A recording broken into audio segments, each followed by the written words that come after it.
kelompok 1 akan mempresentasikan materi kami yang berjudul pernyataan AR. Anggota kelompok 1 terdiri dari 5 orang, yaitu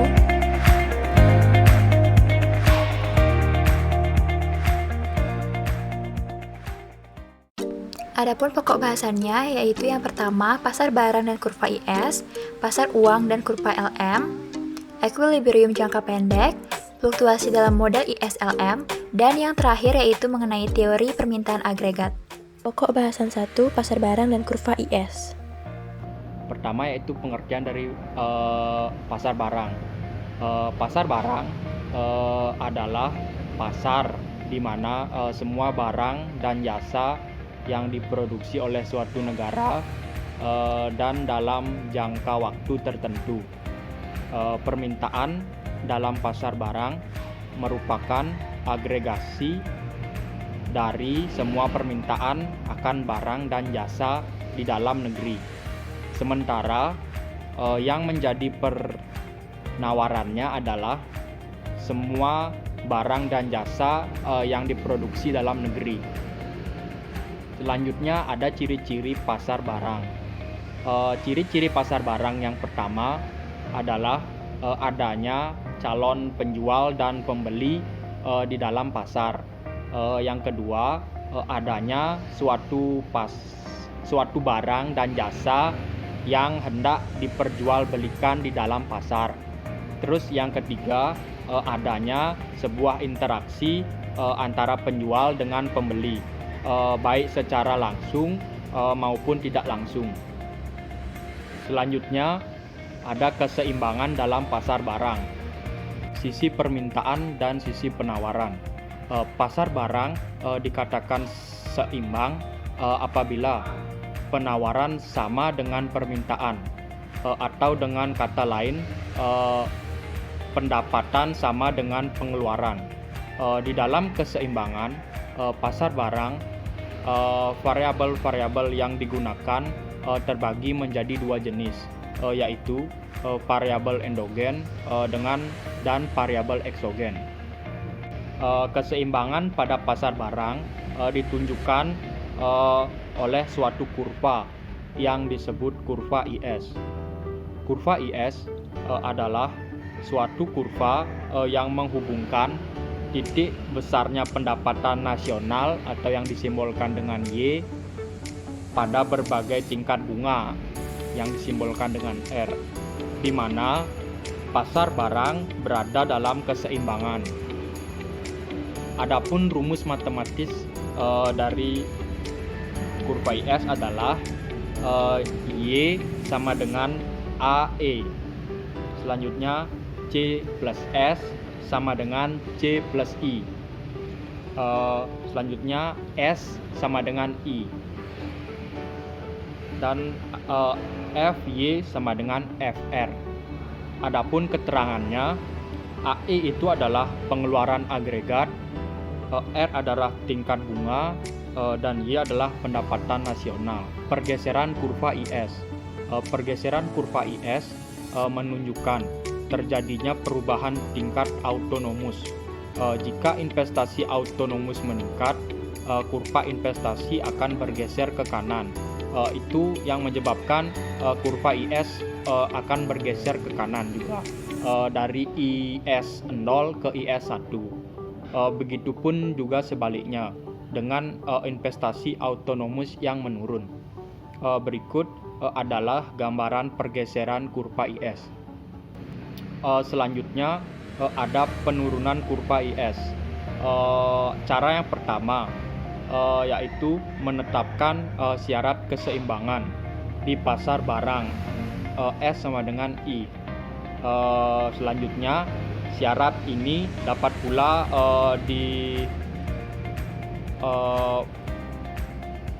dengan Y sama dengan C plus I.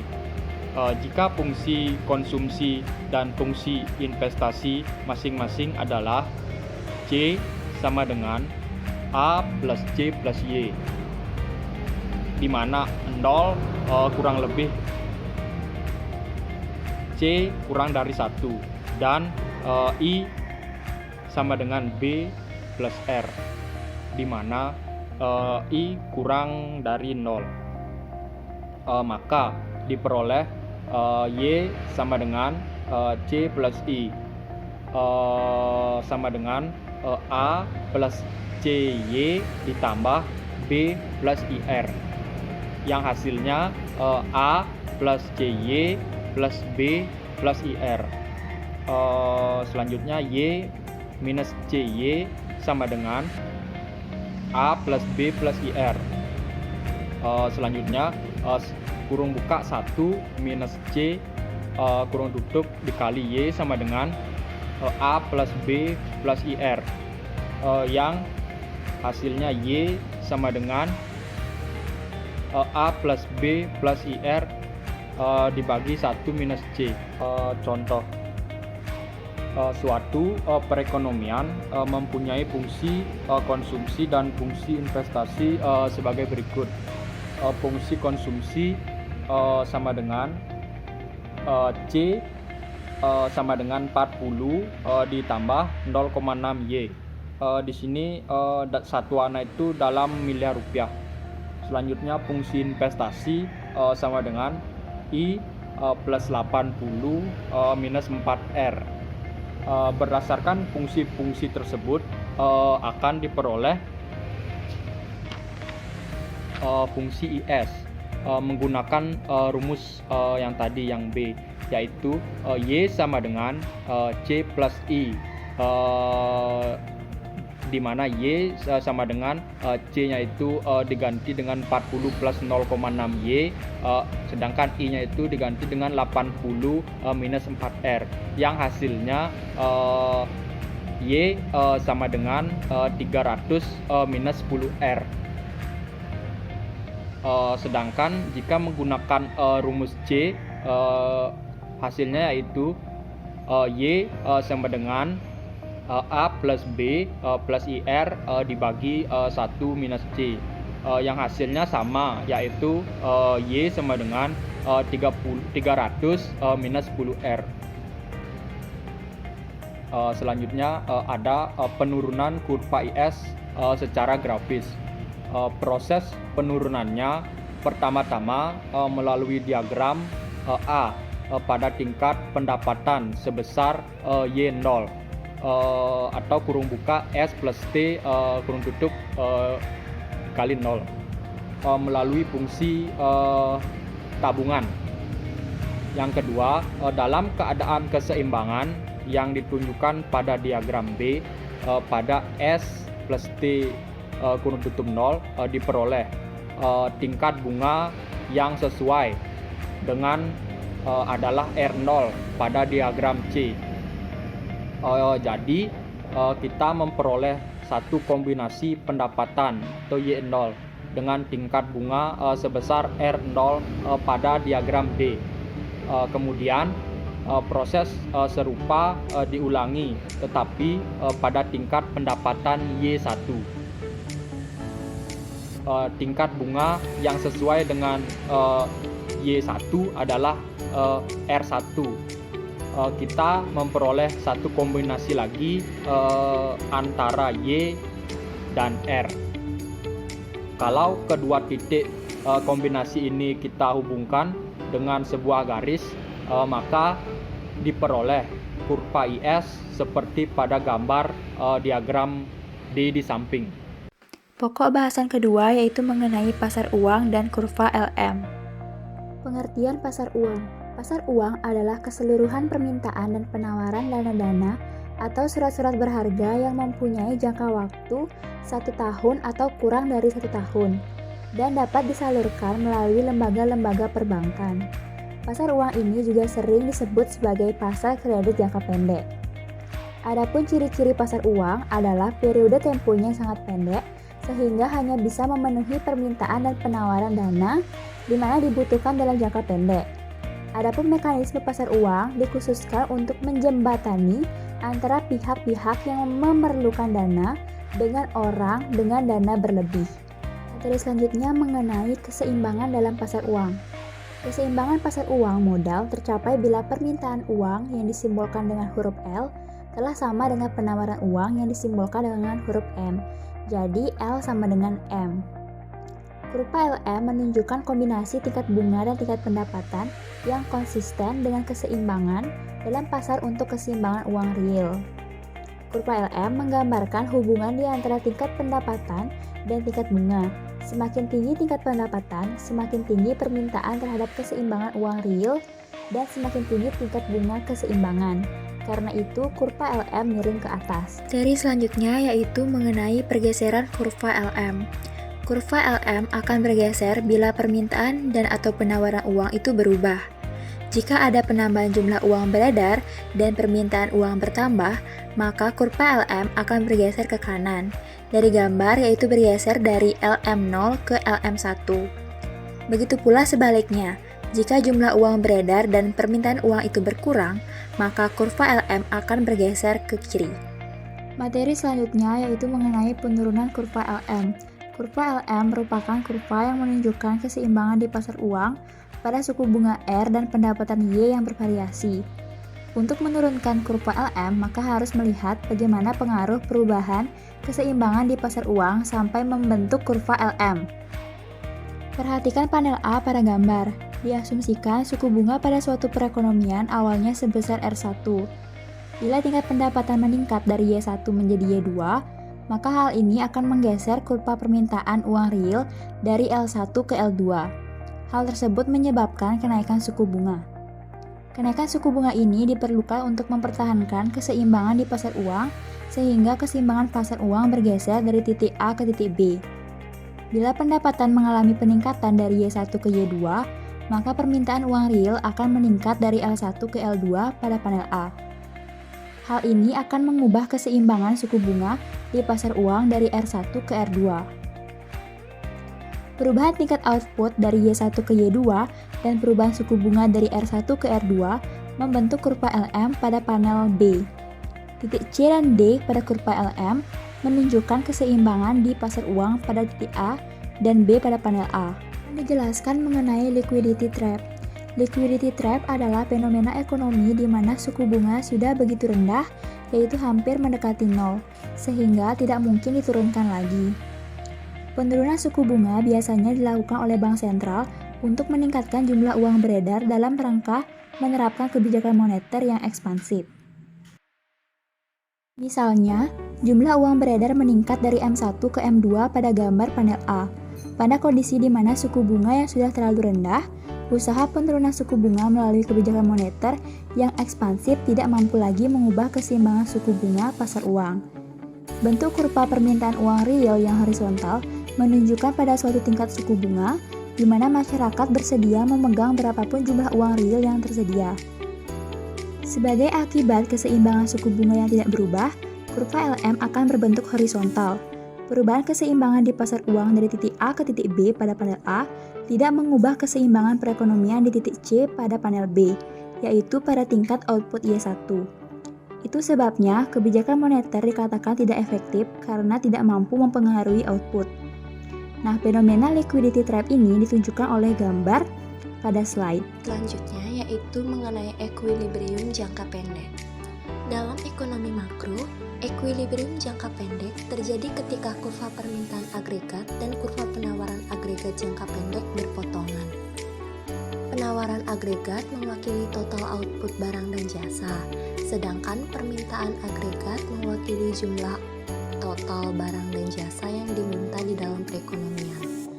Pergeseran kurva permintaan agregat dan kurva penawaran agregat jangka pendek akan menyebabkan fluktuasi jangka pendek dan membentuk yang disebut dengan siklus bisnis. Perubahan permintaan agregat atau penawaran agregat akan mempengaruhi inflasi, PDB real, dan tingkat pengangguran. Equilibrium jangka pendek dapat menyimpang dari penawaran agregat jangka panjang. Ketika keseimbangan jangka pendek di atas output potensial, maka ekonomi sedang booming. Dalam situasi ini, PDB real aktual berada di atas PDB potensial. Dengan tingkat pengangguran turun, tetapi tekanan inflasi meningkat dengan cepat. Kondisi ini juga biasa dikenal sebagai kesenjangan inflasioner. Akan tetapi, ketika equilibrium berada di bawah output potensial, maka akan ada kesenjangan deflasioner, di mana ekonomi sedang berkontraksi, tingkat pengangguran meningkat, dan pemanfaatan kapasitas akan menurun. Pasokan agregat jangka pendek mengasumsikan bahwa upah nominal akan konstan. Perpotongan antara permintaan agregat dan penawaran agregat jangka pendek menentukan tingkat harga dan PDB real aktual di dalam perekonomian. Karena upah nominal tidak berubah untuk mencapai lapangan kerja penuh, equilibrium jangka pendek dapat terjadi pada tingkat di bawah, tepat ataupun di atas PDB potensial.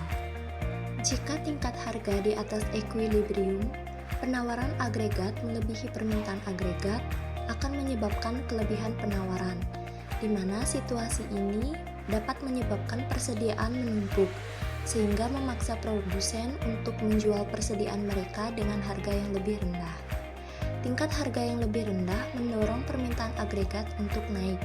Penurunan tingkat harga menaikkan kekayaan real rumah tangga, mendorong suku bunga turun, dan meningkatkan ekspor. Sebagai hasilnya, permintaan dari 4 sektor utama perekonomian akan meningkat. Situasi tersebut terus berlanjut sampai perekonomian mencapai keseimbangan barunya. Sementara itu, jika tingkat harga di bawah harga equilibrium, maka akan ada kelangkaan dalam perekonomian. Produsen akan menaikkan harga untuk menghasilkan lebih banyak keuntungan, dan pada saat yang sama, permintaan agregat akan menurun karena kecenderungan tingkat harga untuk naik. Perekonomian akan menuju ke equilibriumnya yang baru dan permintaan agregat akan sama dengan penawaran agregat.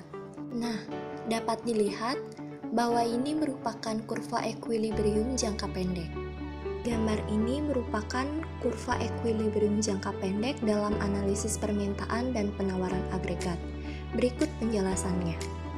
Gambar tersebut mengilustrasikan keseimbangan jangka pendek di mana agregat yang diminta sama dengan jumlah output yang ditawarkan, di mana kurva permintaan agregat jangka pendek AD dan kurva penawaran agregat jangka pendek AS berpotongan di titik E. Tingkat keseimbangan output agregat Y bintang dan tingkat harga keseimbangan sama dengan P bintang. Ketika tingkat harga berada di atas tingkat harga keseimbangan P bintang, maka jumlah output yang ditawarkan akan lebih besar daripada jumlah output yang diminta. Sebaliknya, ketika tingkat harga berada di bawah tingkat harga keseimbangan P bintang, maka jumlah output yang diminta akan lebih besar daripada jumlah output yang ditawarkan. Sehingga gambar tersebut menggambarkan bahwa keseimbangan terjadi pada titik E pada perpotongan kurva permintaan agregat AD dan kurva penawaran agregat jangka pendek AS. Selanjutnya yaitu dampak penurunan dan peningkatan permintaan agregat jangka pendek. Yang pertama yaitu penurunan permintaan agregat jangka pendek. Dalam jangka pendek, permintaan agregat dapat menurun secara tidak terduga yang dapat menyebabkan kelebihan barang dan jasa. Akibatnya, harga barang dan jasa akan turun. Dengan penurunan harga, pengangguran pun akan dapat meningkat. Selain itu, ketika harga turun, jumlah output yang dihasilkan juga akan turun. Kurva penawaran agregat akan bergeser ke kiri, tetapi seiring berjalannya waktu, biaya sumber daya akan berakhir turun. Ini selanjutnya juga akan menggeser kurva penawaran agregat ke kanan. Oleh karena itu, tingkat output akan meningkat ke tingkat awal ketika ekonomi berada di lapangan kerja penuh dengan tingkat harga yang rendah. Yang kedua, ada peningkatan permintaan agregat jangka pendek. Jika permintaan agregat meningkat secara tiba-tiba dalam jangka pendek, maka tingkat output menjadi lebih besar dari tingkat harga normal pada lapangan kerja penuh. Ini disebabkan oleh adanya perbedaan antara harga saat ini dengan harga yang diantisipasi oleh penyedia sumber daya, di mana tingkat pengangguran akan lebih rendah dari tingkat alami. Tingkat harga akan menurun dalam jangka panjang ke titik yang konsisten dengan lapangan kerja penuh, sehingga menyebabkan harga akan naik. Oleh karena itu, inflasi adalah efek utama dari peningkatan permintaan agregat. Baik, untuk materi selanjutnya ada fluktuasi dalam model ISLM, di mana perpotongan antara kurva IS dan kurva LM menentukan tingkat pendapatan nasional dan tingkat bunga untuk tingkat harga tertentu. Jika terjadi pergeseran kurva IS atau LM, maka keseimbangan jangka pendek dari perekonomian akan berfluktuasi. Oleh karena itu, maka harus dilihat bagaimana perubahan kebijakan dan guncangan terhadap perekonomian bisa menyebabkan kurva IS atau LM bergeser. Yang pertama ada pengaruh kebijakan fiskal terhadap keseimbangan pasar barang atau IS. Seperti yang diketahui bahwa kebijakan fiskal terbagi menjadi dua jenis, yaitu yang pertama ada kebijakan fiskal ekspansif atau kebijakan yang diambil pemerintah saat ekonomi melemah dengan menaikkan anggaran belanja serta menurunkan atau meniadakan pajak bagi sektor tertentu. Yang kedua ada kebijakan fiskal kontraktif, yaitu kebijakan yang menurunkan belanja pemerintah dan menaikkan pajak. Adapun dampak dari kedua jenis kebijakan fiskal ini terhadap keseimbangan kurva IS, yaitu kebijakan fiskal ekspansif atau peningkatan belanja pemerintah, di mana hal ini akan menyebabkan kenaikan pendapatan atau Y. Berdasarkan konsep Keynesian multiplier, peningkatan belanja pemerintah ini akan berdampak pada pergeseran kurva IS sebesar delta G per 1 min MPC. Dapat dilihat pada gambar kurva di slide, di mana peningkatan belanja pemerintah sebesar delta G akan mendorong kenaikan pendapatan dari Y1 ke Y2. Hal tersebut secara simultan menggeser kurva IS ke kanan secara sejajar sebesar delta G per 1 min MPC menjadi IS aksen, diikuti dengan tingkat suku bunga dari R1 ke R2. Tentunya hal ini akan mengakibatkan equilibrium kurva IS LM akan bergeser dari E ke E aksen. Selanjutnya, dampak dari kebijakan fiskal kontraktif atau penurunan belanja pemerintah akan menurunkan tingkat pendapatan atau Y. Hal ini akan menggeser kurva IS sejajar ke kiri sebesar delta G per 1 min MPC. Dapat dilihat pada gambar kurva di slide, di mana penurunan belanja pemerintah sebesar delta G akan mengurangi tingkat pendapatan dari Y1 menjadi Y3. Hal ini akan menggeser kurva IS ke kiri secara sejajar sebesar delta G per 1 min MPC menjadi IS double aksen, sekaligus menurunkan tingkat bunga dari R1 ke R3. Titik equilibrium ISLM akan bergeser dari E ke E double aksen. Selanjutnya yang kedua yaitu pengaruh kebijakan moneter terhadap keseimbangan pasar uang atau LM. Dalam kebijakan moneter terdapat istilah kontraksi moneter yang berhubungan dengan penurunan jumlah uang beredar dan juga istilah ekspansi moneter yang berhubungan dengan peningkatan jumlah uang beredar. Dengan adanya kebijakan moneter ini tentunya mempengaruhi keseimbangan pasar uang atau LM, yaitu sebagai berikut. Dampak dari kebijakan ekspansi moneter atau peningkatan jumlah uang beredar, yaitu ketika bank sentral memutuskan untuk menambah jumlah uang yang beredar, hal ini akan menggeser kurva LM ke kanan secara sejajar. Dapat dilihat pada gambar kurva di slide, di mana peningkatan jumlah uang beredar dari Y1 menjadi Y4 akan menurunkan tingkat suku bunga dari R1 ke R4. Hal ini akan menggeser kurva LM ke kanan secara sejajar menjadi LM aksen dan mengubah equilibrium kurva ISLM dari E menjadi EM. Selanjutnya dampak kebijakan kontraksi moneter atau penurunan penawaran uang, yaitu ketika bank sentral memutuskan untuk mengurangi jumlah uang yang beredar, hal ini akan menggeser kurva LM ke kiri secara sejajar. Dapat dilihat pada gambar kurva di slide, di mana penurunan jumlah uang yang beredar dari Y1 menjadi Y5 berakibat pada kenaikan tingkat suku bunga dari R1 ke R5. Hal ini akan diikuti dengan pergeseran kurva LM ke kiri secara sejajar, menjadi LM double aksen, yang sekaligus menggeser titik equilibrium kurva ISLM dari titik E ke EN. Teori permintaan agregat. Pengertian permintaan agregat. Agregat demand atau permintaan agregat adalah jumlah permintaan barang dan jasa dalam perekonomian pada tingkat harga tertentu. Beberapa hal yang mencakup permintaan agregat adalah seluruh barang konsumsi, barang modal yang digunakan proses produksi, ekspor-impor, dan program pembelanjaan pemerintah negara. Setiap variabel ini nantinya akan dianggap sama selama diperdagangkan pada nilai pasar yang sama. Permintaan agregat ini juga bisa dihitung dalam jangka waktu yang panjang yang sering disebut dengan PDB atau permintaan domestik bruto. Materi selanjutnya ialah faktor yang mempengaruhi permintaan agregat. Yang pertama, perubahan nilai suku bunga. Naik atau turunnya nilai suku bunga mampu mempengaruhi kebutuhan keputusan yang dibuat oleh setiap konsumen dan para pebisnis. Yang kedua, tingkat pendapatan dan kesejahteraan masyarakat. Saat pendapatan nasional sedang meningkat, maka pendapatan setiap rumah tangga juga turut meningkat. Di saat seperti inilah permintaan akan turut meningkat. Yang ketiga, perubahan ekspektasi inflasi. Bila suatu negara sedang mengalami peningkatan laju inflasi, maka umumnya akan terjadi pula peningkatan harga barang dan jasa dalam negeri. Yang keempat, perubahan nilai tukar mata uang. Bila nilai mata uang dalam suatu negara sedang anjlok, maka harga barang tertentu akan semakin mahal, khususnya barang impor. Materi selanjutnya ialah cara menghitung agregat demand atau permintaan agregat. Rumusnya ialah AD sama dengan C ditambah I ditambah G dalam kurung X dikurang M. Utang dan pengaruhnya pada permintaan agregat. Utang memiliki peran yang sangat penting pada tinggi atau rendahnya nilai agregat demand atau permintaan agregat, yang mana pendapatan dikurang pengeluaran sama dengan jumlah tabungan, atau pengeluaran sama dengan pendapatan dikurang tabungan sama dengan pendapatan ditambah utang. Kondisi ekonomi dan permintaan agregat.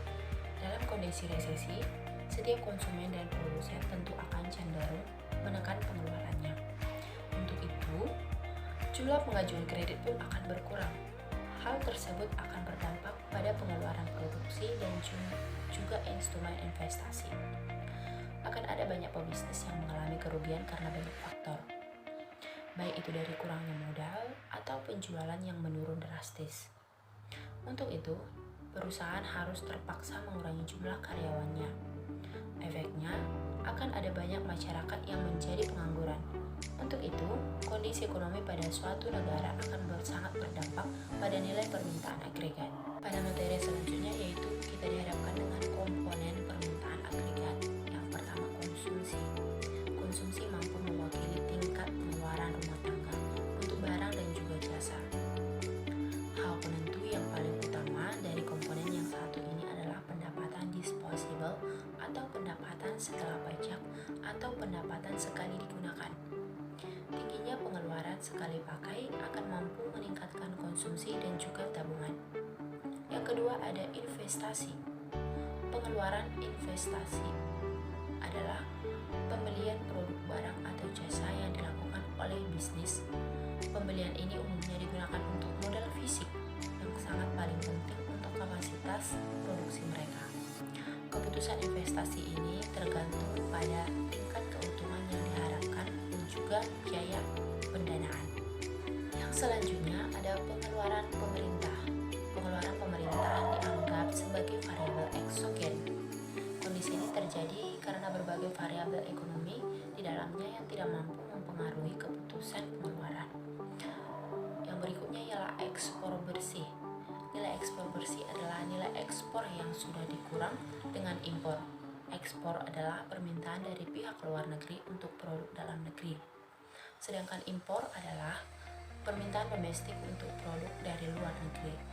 Komponen ini ditentukan dari pendapatan dan juga harga yang relatif antara ekonomi domestik dan juga dunia.